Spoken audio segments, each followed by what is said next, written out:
Big Brother tried to make sure that this week was filled with so much happiness. But in a house packed with 21 people, they can never be happiness. And like Ike said, we're back up to toxicity. But anyways, this is Mado Africa's Big Brother All Stars Review by Stephanie Nombachu. And I'm here to analyze all the happiness, the sadness, the undertone, aggressiveness. That is why people should still be tuned in. Now let's dive right into it.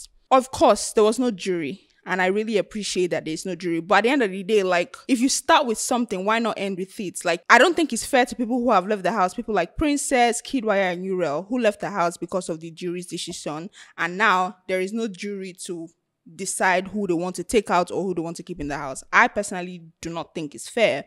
But at the end of the day, let's just see what happens and what's going on. The eviction, Frodd leaving the house was quite fair because at the end of the day, Frodd was really not giving us anything. Like, he was just there being Messi's alliance. Like, he wasn't giving anything. I personally, from my own personal point of view, I didn't like that Frodd was in the house because, I mean, his wife just gave birth and I expected him to be with his child, Elena. Shout out to you, baby Elena. Tolani Baj leaving the house also really wasn't a shocker for me because she was giving content, if we're being honest. She was giving content, but I kind of expected her to give more content because this is somebody I happen to follow on Snapchat. And if you follow her daily life, she's always interesting. She's always giving so much vibe. I don't know if Kayode decided not to show that personality, but most of the things we're seeing from her was just her constantly fighting over a man. I mean, she literally fought Ilebaye because Neo gave Ilebaye socks, and she fought Ilebaye for different things. And she was always, you know, pushing Uriel and pushing Princess whenever they went to meet Neo to dance at the club. So,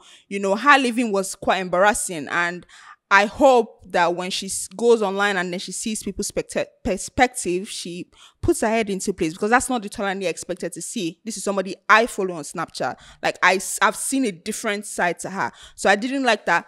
She didn't show us her DJ ability. She didn't show us so many things that I kind of expected her to show us. But at the end of the day, like, she played her game wrongly. But all the best to Frodd and all the best to Tolani. Ebuka, everybody knew what you were doing on Sunday. Like, Ebuka, I feel like Big Brother told Ebuka, I want you to tackle all the ships. Like, every ship must define who they are. Neo Bajo and Denitao and some gel. You know, now we have two relationships in the house.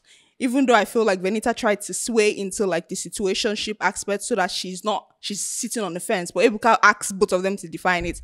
And now, if anybody asks me, who is that man to me, I'll just do thumbs up.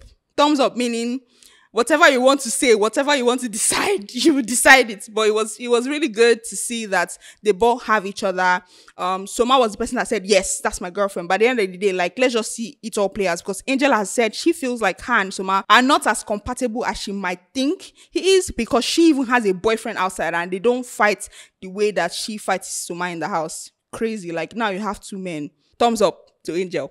I love you, girl. Keep doing you. Keep doing you. As we all know, Soma won the head of house in week 5. I think he wasn't head of housing. I don't know how to explain it. Of course, I liked that whenever he woke up in the morning, he would gather everybody in the lounge area and make them take words of affirmation, make them affirm to themselves. I love you. You love me. I'll be better this week. I'll do better this day. I love that. But I also feel like he didn't put as much effort. Nobody really puts as much effort into their wager. I feel like in terms of the wager tax, it's always Venita that is always carrying the house. I didn't really like his reign per se, because of course he would always make sure that the week was so positive, the day was so positive. I wanted to see Ginger, but I feel like I would only expect Ginger from people like Ike, Venita, Lucy, or Mashola. Those are the people I feel like when they're head of house, they really make sure all the other housemates work. But okay, so now let's dive into like this week, like I said, was the pursuit of happiness. And I really like that we all saw everybody's vulnerable side. We saw people cry, people like Pere crying. Like, it was so crazy, like, to see all these people shed tears. Like, I really, really appreciate seeing people who you usually don't see their softer sides, you know, just come out and shed 1 or 2 tears. Like, I really genuinely really appreciated that. But like I said, like Ike has said, we're upping the toxicity in week 6. Like, none of that happiness. Like, I mean, I don't want to turn on my TV and everybody's doing, oh, love and life. Like, we're here for war. We are here for World War III here in Ilupeju, Lagos, Nigeria. Like, none of that happiness bullshit. Like, I'm not even in the mood to listen to anybody be happy. I personally like to, you know, just the round. I don't know if you people caught the thing that Ilebaye did with Pere, where she skipped Pere and went to cross. That was crazy. And the awkwardness that happened between Doye and Venita, because I mean, they literally fought the day before, and like the coordinator is making them say good things about themselves. And that's why I personally like Venita. Like, she takes, like, when it's time to do something, when it's time to perform an act, when it's time to perform a task, she takes her sentiments, like, she puts all negativity aside and just do things that she needs to do in order for the group or the house as one to progress, which was great. There was an apology tour.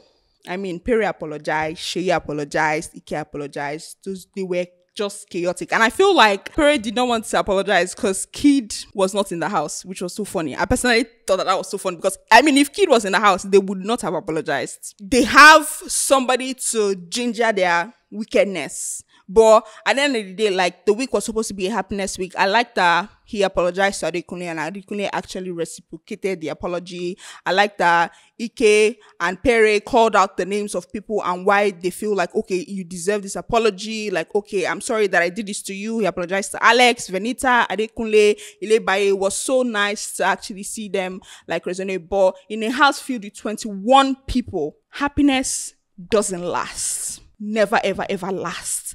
Let's just see how it will play out in the remaining weeks. But I genuinely appreciated that. And also, I don't like that they didn't air Sheyi's laundry the same way that they aired Ike's doings to Ilebaye and the likes. Like, I personally feel like Big Brother is protecting Sheyi. I don't know why Big Brother is doing that, but I feel like Big Brother is protecting Sheyi because in a normal environment, Sheyi should get a strike. But why isn't Sheyi's talk on like all the women in the house being displayed, like they've displayed every other person's misbehaviors in front of the entire house? Like, I personally, because I mean, like, if even Venita, his friend, she will not take it lightly, and she used his mouth to say it. Like, the entire Nigeria was upset with what he said, and I kind of expected Big Brother to tell the entire house what Sheyi said. And I don't like that they're protecting him because, like, Sheyi clearly has 9 lives. Like, I was telling my friend, I feel like Sheyi has 9 lives, and that shouldn't work in a normal society. Like, I mean, like, he should be scolded by the housemates and then he should learn from it and like maybe move past it. I didn't like that they keep trying to, you know, downplay all his evil. Now, let's speak on this house guest. Big Brother, why? Literally, why are these house guests in that house? Like, what are they doing? What are they doing? Because I'm trying to figure out their attacks. I'm really trying to, is their attacks to tell the housemates what outside people are really thinking about them? Because I don't know if people have noticed the changes. There's some kind of changes, like with Neo avoided Baj. I don't know what they told Neo. I don't know what they told Adekunle. I don't know what they, obviously we know what they told Sheyi, because Sheyi came to tell us that Nigeria is angry with him, which is rightfully so. But like, why? I don't know. Was that their attacks to actually tell people what outside people are thinking of? Now, the script will now be upped because everybody now will start acting according to a script. Everybody now knows that Ilebaye is quite strong, and people know, and Mercy has decoded that she's not really the queen of highlights anymore because she's really not highlighting this season. But at the end of the day, like, was that nice? Like, don't you think the game will change? Don't you think everything will become scripted now? Don't you think everybody will start forming and pretending now? Like, I don't think I like what the attacks was. I don't think I liked it.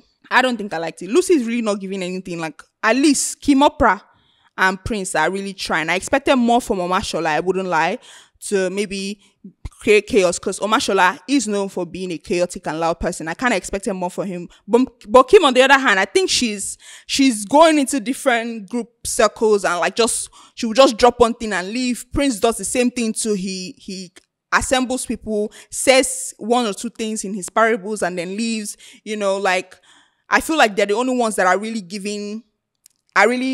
causing commotion. Omashola on his own, he's just, you know, being on his own. And I don't know if I like that, because I expected more from Omashola and Lucy and not Kim and Prince. So I don't know the dynamics of what is going on there, but I feel like that should end. That should literally end. Now, let's talk about the PMB schemes.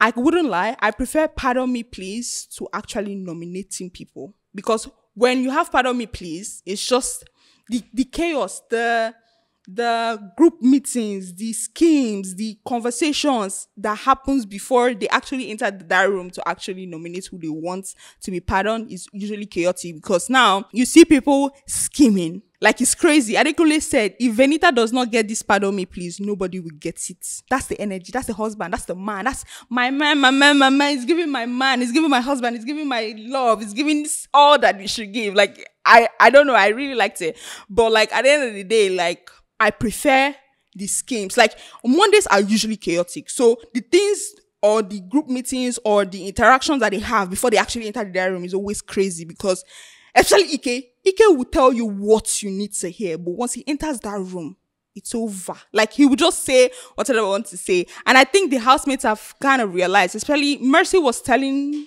Angel that we need Adenita being Venita and Adekunle. We need Adenita on our team, because they really matter when it comes to the pardon me please, you know. Like, I feel, and I think the housemates have already decoded that Cece, Adekunle and Venita, you need them. Like Angel will call them miscellaneous. Like, they are not in a group, but they are in a group of their own. So you can be deciding that, oh, I want to save Bbnaija.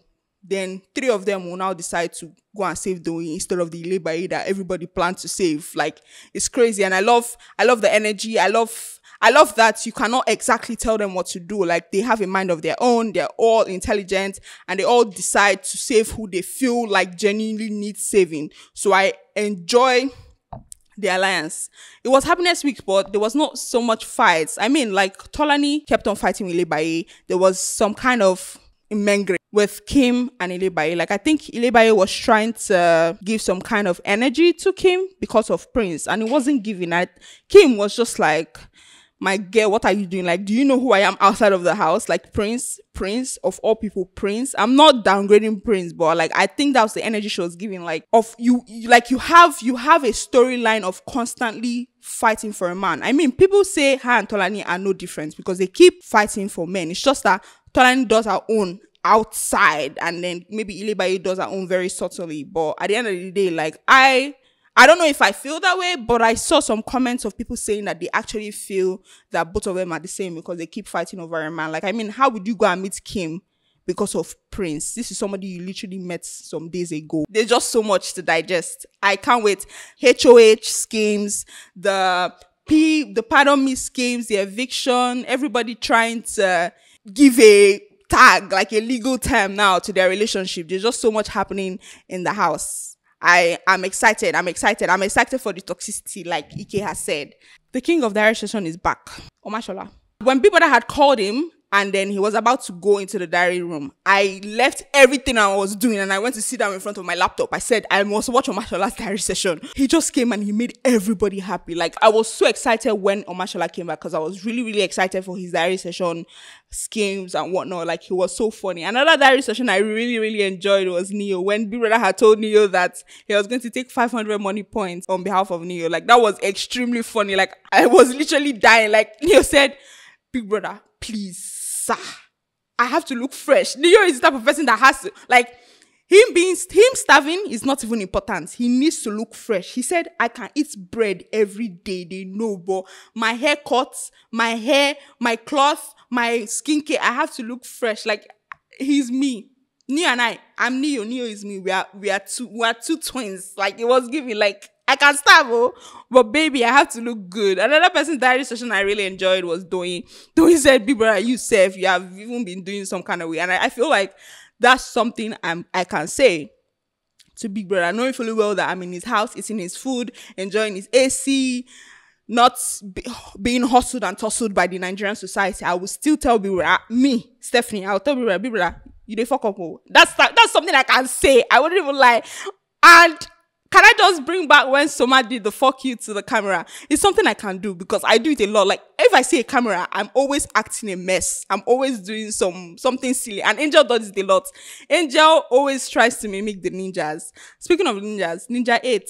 Shebi, you know that it's on site. That whipped cream thing that you're always doing. You know it's on site. Neo, they don't mark you. And they saw her at the arena when they were trying to do the Oraimo tax. And everybody just went to gather her. Crazy. Like, it's something I would do. I would hustle and bustle. Can I also speak on, like, I like the pranking, the housemates freeze, then they freeze, and the ninjas come and then spray whipped cream. But I mean, like, on the hair.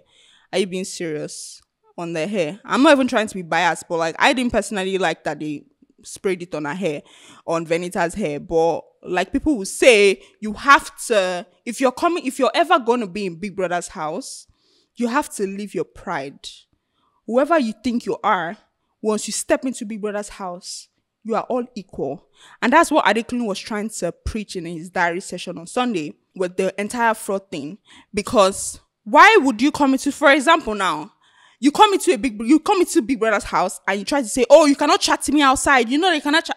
But my sister, we are all competing for the 120 million naira. If you were bigger than who you said if you are who you say you are outside the house, you would not be in this house fighting for 120 million naira with me. If I ever happen to go for Big Brother with like people that are not so known or are just random people, I will not go and tell them you cannot chat to me outside. Like, I mean, now we are stuck in the same environment, so we have to chat to ourselves. Like, I don't like the constant narrative where people are always saying, oh, you cannot even drive. Everybody's always broke shaming. Oh, you don't have Van Cleef, or you don't have Range Rover, or you don't have Mercedes Benz. But my sister and my brother, like, now we are in Ilupeju together. We happen to be fighting over food. We happen to be fighting over taxes. We happen to be fighting over bed. Now we're competing for 120 million. So we're on the same wavelength.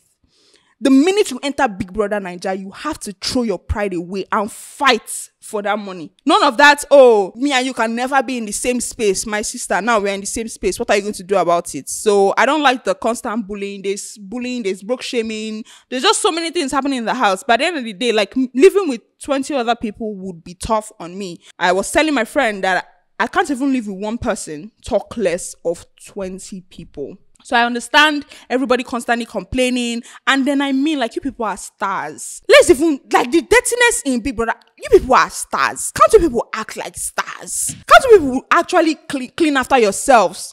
They fried Puff Puff. How many days ago? Adekunle said he literally saw Puff Puff in someone's wardrobe that they fried almost 5-6 days ago. Why? Superstars, oh. These are superstars that get 500,000 likes on Instagram. Look at how dirty the entire country is just seeing that you are a pig. He's not giving. For real. He's really not giving. He's really not giving. Talking about these housemates is just so much headache, but I'm enjoying watching them. It's like being a god and like just watching your subjects. You're just watching, oh, this person is doing this, person is doing this, this person is doing this. And I'm loving it. I'm loving every bit of it. I'm loving having conversations about it. I'm loving coming to you people to tell you people my own perspective. I'm trying as much as possible to not be biased. I'm always trying to understand A's point of view and understand B's point of view. By the end of the day, I'm human. You are human. They are human. So let's extend more grace to these housemates. Let's not judge them a lot. Let's not insult them a lot. Let's just watch with an open mind and just analyze human beings at the end of the day. And that is why Mado Africa is here. I am here to give you all the juicy details, the things that you missed, the passive aggressiveness, just so much. So what you will do for me now is you will follow the page, you will like, you will comment, and you will share to your enemies, share to your friends, share to your grandmother, share to your sister, share to everybody that you want to share to, so that everybody can tap into like the joy that I'm bringing you through YouTube. I will see you guys next week. Bye.